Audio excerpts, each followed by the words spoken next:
दोस्तों बॉलीवुड पूरे वर्ल्ड में फेमस है। लगभग हर देश में बॉलीवुड फैंस आपको मिल जाएंगे। इसलिए दुनिया के कोने कोने से लोग बॉलीवुड में किस्मत आजमाने आते हैं। इनमें से कुछ लोगों को सफलता मिलती है, वहीं कुछ लोग असफल होकर अपने वतन लौट जाते हैं। कहा जाता है कि बॉलीवुड में टिकने के लिए टैलेंट के साथ साथ अच्छी किस्मत का होना बहुत ही जरूरी है। लेकिन आज की इस वीडियो में हम आपको एक ऐसी अभिनेत्री के बारे में बताने वाले हैं जिसके बारे में जानकर आप टैलेंट और किस्मत को भूल जाएंगे और आप सोचने के लिए मजबूर हो जाएंगे कि बॉलीवुड में नाम और पैसा कमाने के लिए ऐसा भी करना होता है। जी हाँ दोस्तों, हम बात कर रहे हैं जैकलीन फर्नांडिस के बारे में। जैकलीन भारत की नागरिक नहीं है, लेकिन फिर भी जब वो भारत आई तो उससे पहले ही अपने देश में मॉडलिंग में अपना नाम कमा चुकी थी। जैकलीन का जन्म 11 अगस्त 1985 को कोलंबो, श्रीलंका में हुआ था। जैकलीन की मां एक मलेशियन थी और पिता श्रीलंकन थे। जैकलीन के परदादा भारत के गोवा से बिलोंग करते थे, जो बाद में भारत छोड़कर श्रीलंका में बस गए थे। जैकलीन के पिता एक गायक थे तो माता एक एयर होस्टेज थी। जैकलीन के पिता जैकलीन के जन्म से पहले ही बहरीन देश में जाकर बस गए थे, जो पूरी तरह मुस्लिम कंट्री है। वहीं पर उन्होंने शादी की और 4 बच्चे भी पैदा किए। जैकलीन की एक बड़ी बहन है और 2 बड़े भाई हैं। मतलब जैकलीन अपने माता पिता की सबसे छोटी संतान है। जैकलीन की शुरुआती पढ़ाई बहरीन से ही हुई है। उसके बाद ऑस्ट्रेलिया चले गई, जहां पर उसने अपनी ग्रेजुएशन की पढ़ाई पूरी की। इसके बाद जैकलीन वापस श्रीलंका अपने देश चली गई और वहां जाकर उसने मॉडलिंग की और फिर एक टीवी शो में काम किया। इसके साथ में कई अलग अलग भाषाएं सीखी, जैसे फ्रेंच, स्पेनिश और अरेबिक। जैकलीन जब 19-20 साल की थी तब वो हॉलीवुड में हीरोइन बनने का सपना देखा करती थी, जिसके लिए उसने जॉन स्कूल ऑफ एक्टिंग में एक्टिंग कोर्स भी किया था। जैकलीन जब एक टीवी शो में थी तभी उसको मॉडलिंग के लिए कुछ ऑफर भी मिले थे। मॉडलिंग करते करते उसने 2006 में श्रीलंका से मिस यूनिवर्स का खिताब भी अपने नाम कर लिया था। मिस यूनिवर्स श्रीलंका का खिताब जीतने के बाद जैकलीन एक म्यूजिक एल्बम में दिखाई दी थी। अपने मॉडलिंग के दिनों में ही जैकलीन का अफेयर बहरीन के प्रिंस हसन बिन राशिद अली खलीफा के साथ शुरू हो गया था। 2008 में जैकलीन अपने किसी मॉडलिंग असाइनमेंट के लिए भारत आई थी और यहाँ पर उन्होंने अलाउद्दीन फिल्म के लिए ऑडिशन दिया था और वो सेलेक्ट भी हो गई। इनमें जैकलीन के साथ मुख्य भूमिका में थे रितेश देशमुख और अमिताभ बच्चन। जैकलीन की पहली फिल्म फ्लॉप हो गई थी। ना ही इनकी एक्टिंग की तारीफ हुई और ना ही किसी ने इनकी प्रशंसा की। इसके बाद तो बॉलीवुड के फिल्मकारों ने जैकलीन को जल्दी कोई ऑफर देने से हाथ पीछे खींच लिए।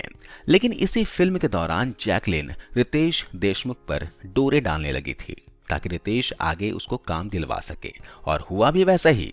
रितेश जैकलीन के हुस्न की जाल में फंस गए और उन्होंने इनकी सिफारिश आने वाली फिल्म के लिए कर डाली। फिल्म का नाम था जाने कहां से आई है। ये नाम जैकलीन पर सूट भी करता था।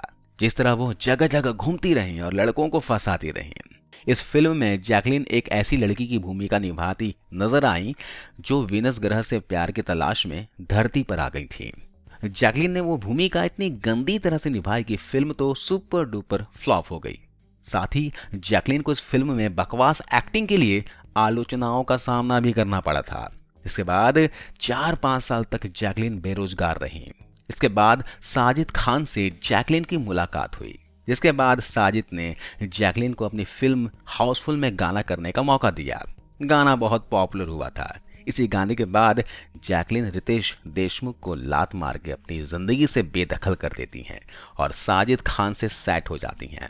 दोस्तों गिनते जाना जैकलीन ने कितने लोगों को फंसाया और काम निकलने के बाद छोड़ दिया। चलिए आगे बढ़ते हैं। जैकलीन अब समझ गई थी कि उनका फिल्मी करियर नहीं चल रहा है, इसलिए उसने साजिद खान को अपने प्रेम जाल में फंसाया और उसके साथ हम बिस्तर भी हुई ताकि इंडस्ट्री में पैर जमाया जा सके। जाहिर सी बात है, साजिद खान बड़े फिल्म मेकरों में से ही गिना जाता था। फिर इनकी बहन फराह खान भी एक जाना माना कोरियोग्राफर और फिल्म मेकर हैं। ये बात तो जैकलीन भी अच्छी तरह से समझ चुकी थी, है ना। साजिद से दोस्ती और प्यार का परिणाम ये हुआ कि जैकलीन को उसी समय महेश भट्ट की एक फिल्म मिल गई और वो फिल्म थी मर्डर 2, और ये मूवी जैकलीन की पहली सफल मूवी गिनी जाती है। इसके साथ तो साजिद जैकलीन के साथ रोज रातें रंगीन करता और अपनी फिल्मों में लीड रोल देने लगा। साजिद की हाउसफुल 2 में जैकलीन मुख्य भूमिका में थी, क्योंकि इसमें बॉलीवुड के नामी हीरो थे और जिस वजह से वो फिल्म एक सफल मूवी बनी। इसलिए जैकलिन की 2 फिल्में सफल हो चुकी थी।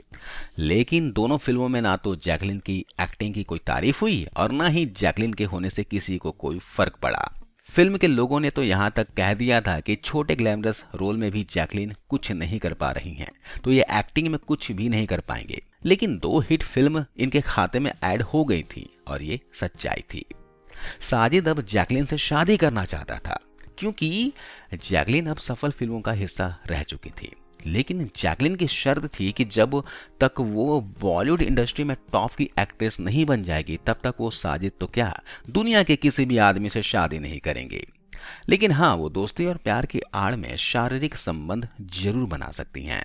इसके बाद साजिद ने अपने दोस्त अब्बास मस्तान से अपनी आने वाली फिल्म में जैकलिन को कास्ट करने के लिए कहा।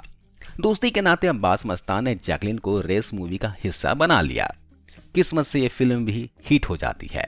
लेकिन अब जैकलिन समझ गई कि अगर साजिद खान से शादी करती है तो फिल्में भी मिलना बंद हो सकती हैं, और साजिद खान को कोई दूसरी लड़की भाग गई तो वो इसे साइड करना शुरू कर देगा। इसलिए रेस मूवी हिट होने के बाद जैकलिन साजिद को ही साइड करने लगी। एक तरफ तो वो साजिद को साइड करती जा रही थी, तो दूसरी तरफ वो मशहूर फिल्म मेकर साजिद नाडियावाला पर डोरे डालने लगी, क्योंकि जैकलिन जानती थी कि साजिद नाडियावाला भी एक बड़ा फिल्म मेकर है और हिट फिल्में देने के लिए जाना जाता है। साजिद खान से रिश्ता तोड़ने की एक वजह यह भी थी कि साजिद खान उससे शादी करने पर ज्यादा जोर दे रहा था, जबकि जैकलिन उस समय बिना शादी के ही अनेक पुरुषों के साथ रातें रंगीन करके अपनी किस्मत चमकाना चाहती थी। खैर, इसके बाद जैकलिन नाडियावाला के साथ प्यार की धून बजाने लगे। साजिद नाडियावाला से प्यार करने का रिजल्ट ये मिलता है कि साल 2014 में ही जैकलिन को साजिद नाडियावाला की फिल्म किक सलमान खान के अपोजिट रीड रोल मिल जाता है। इस फिल्म के हिट होने के बाद साजिद नाडियावाला को लगता था कि जैकलिन और वो ज्यादा करीब आ जाएंगे, लेकिन दांव उल्टा पड़ जाता है, क्योंकि इस फिल्म के हिट होने के बाद जैकलिन साजिद से दूर अपनी 5वीं शिकार सलमान खान के करीब चली जाती हैं। जैकलिन को किसी की लुगाई नहीं बल्कि सुपरस्टार बनना था, और ये बात सलमान से पहले जो उनके आशिक थे वो समझ ही नहीं पा रहे थे। इसलिए जैकलिन उन मछलियों के ऊपर पैर रखकर नाले पार करते गए। जब साजिद नाडियावाला को पता चला कि जैकलिन जैकपॉट खेलना पसंद करती हैं, तो वो सही समय पर मजनू बनने से पहले ही उसका पीछा छोड़ देता है। तो वहीं जैकलिन बन गई सलमान खान की नंबर 2 एक्ट्रेस, क्योंकि उस समय पहले नंबर पर सोनाक्षी सिन्हा ऑलरेडी थी। सलमान और जैकलिन का रिश्ता कभी भी जीएफ और बीएफ वाला नहीं था। ये दोनों एक दूसरे की जरूरत को पूरी करने वाले एक ऐसे रिश्ते से जुड़े हुए थे जो अक्सर बॉलीवुड वालों को पसंद होता है। जैकलिन का किसी भी आदमी के करीब जाने का सीधा फंडा यही होता था कि उसे केवल पैसा और फिल्में चाहिए। उसे ना तो किसी से शादी करनी है, ना ही घर बसाना है, और ना ही उसे लव इज ब्लाइंड वाले प्यार के गेम में पड़ना है। चलिए मैं आगे बताता हूँ। 2014 में आई किक से पहले जैकलिन के पास जहां साल में बस एक ही मूवी होती थी, वहीं सलमान से रिश्ता जोड़ने के बाद उसके पास साल में 2 से 3 फिल्में होने लगी। जैकलिन को जब फिल्में नहीं मिलती तो वो खाली नहीं बैठती। दोस्तों, प्राइवेट पार्टीज और ओकेशंस पर लोगों के यहाँ परफॉर्म करने के लिए जाती थी और बहुत महंगी फीस चार्ज करती थी। कहा जाता है कि बड़े से बड़े बिजनेसमैन और नेताओं की पार्टीज में कई कई दिनों तक परफॉर्म करती हैं। जैकलिन का नाम ब्रदर मूवी के समय अक्षय कुमार के साथ भी जुड़ा था, लेकिन इसका रिश्ता किसी भी एक्टर या फिल्म मेकर के साथ इसकी खुदगर्जी तक ही सीमित होता है। उसके आगे यानी कि शादी तक के रिश्ता नहीं बढ़ाती।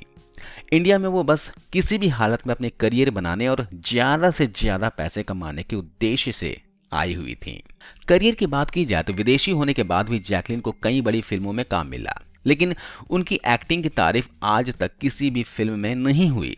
जैकलिन ने 2017 में एक फिल्म की थी, अ जेंटलमैन। जैकलिन के अपोजिट थे सिद्धार्थ मल्होत्रा। इस फिल्म के बाद भी जैकलिन और सिद्धार्थ के अफेयर्स की खबरें भी कई बार बॉलीवुड मीडिया में आई और फिल्म के फ्लॉप होने के बाद भी मीडिया में छाई रही।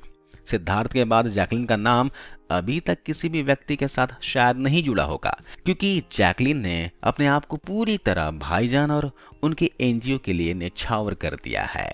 आज जैकलिन बीइंग ह्यूमन एनजीओ में चैरिटी मेंबर के रूप में जुड़ी हुई हैं और सलमान भाई के साथ आने के बाद हीरोइन बनने का जो इनका जुनून था, सपना था, लगभग खत्म हो चुका है। वो भाईजान के एनजीओ के लिए शिद्दत से काम करती हैं। एनजीओ में क्या काम होते हैं और किस हद तक काम होते हैं और दिखाने के लिए कौन कौन से काम होते हैं ये आपको आज की डेट में पता ही होगा। लॉकडाउन के दौरान जैकलीन सलमान खान के साथ 3 से 4 महीने फार्म हाउस में ही बंद रही। जरा सोचना, जैकलीन अगर सलमान खान की बस एक दोस्त है तो इतने दिन तक साथ में उसकी बहन बनकर तो उसके फार्म हाउस में रही नहीं होगी, है ना। सलमान खान का वो फार्म हाउस जिसमें जैकलीन लॉकडाउन के दौरान रुकी हुई थी, अय्याशी का सबसे बड़ा अड्डा है। और ये सिर्फ सलमान खान का फार्म हाउस ही ऐसी जगह नहीं है, बल्कि जितने भी फिल्म मेकर्स हैं या फिर जितने भी नेता हैं या फिर खान्स हैं, उनके जितने भी फार्म हाउस होते हैं वो सभी अय्याशी का अड्डा होता है। खैर, लॉकडाउन खत्म हुआ तो वहां जितनी भी अय्याशी के लिए लड़कियां पड़ी हुई थी वो सब की सब अपने अपने घर को भेज दी गई। लेकिन जैकलीन के साथ में प्रॉब्लम ये थी कि उसके पास इतनी फिल्में करने के बाद भी अपना कोई घर नहीं था। वो जिस के साथ यारी दोस्ती कर रही थी उसी के फार्म हाउस में अपनी रातें गुजार रही थी। और साजिद नाडिया वालों को छोड़ने के बाद वो जिस किराए के फ्लैट में रहती थी उसे भी उसने खाली कर दिया था और सलमान खान के पास रहने चली गई थी। फार्म हाउस में जैकलीन ने बहुत अच्छी सर्विस दी, मतलब कि सलमान भाई की अच्छी सेवा की, जिसके बदले में सलमान ने लॉकडाउन खत्म होते ही जैकलीन को 1 करोड़ रुपए की कीमत वाला एक फ्लैट गिफ्ट कर दिया था, जिसका किराया उन्हें नहीं देना पड़ता था। खैर, इस फ्लैट के बारे में जैकलीन से पूछा गया तो जैकलीन ने बताया था कि उसके पास रहने को घर नहीं था। सलमान ने दोस्ती के नाते उसे फ्लैट दे दिया। लेकिन सच्चाई क्या है आपको इस वीडियो में पता लग ही गई होगी। अब दोस्तों जरा इस तस्वीर पर नजर डालिए, ये फोटोज काफी वायरल हो रहे हैं। ये सुकेश चंद्रशेखर के साथ जैकलीन फर्नांडिस नजर आ रही हैं। दोस्तों 200 करोड़ रुपए के मनी लॉन्ड्रिंग में सुकेश चंद्रशेखर आज अंदर है और इसी के सिलसिले में जैकलीन फर्नांडिस से पूछताछ हो रही है। आपको बता दूं कि सुकेश चंद्रशेखर ने इनको करोड़ों के गिफ्ट दिए, ज्वेलरी, क्रॉकरी और 4 पर्शियन बिल्लियां तोहफे में दी। इनमें से एक बिल्ली की कीमत 9 लाख रुपए थी। जैकलीन को चंद्रशेखर ने 52 लाख रुपए का एक घोड़ा भी गिफ्ट किया।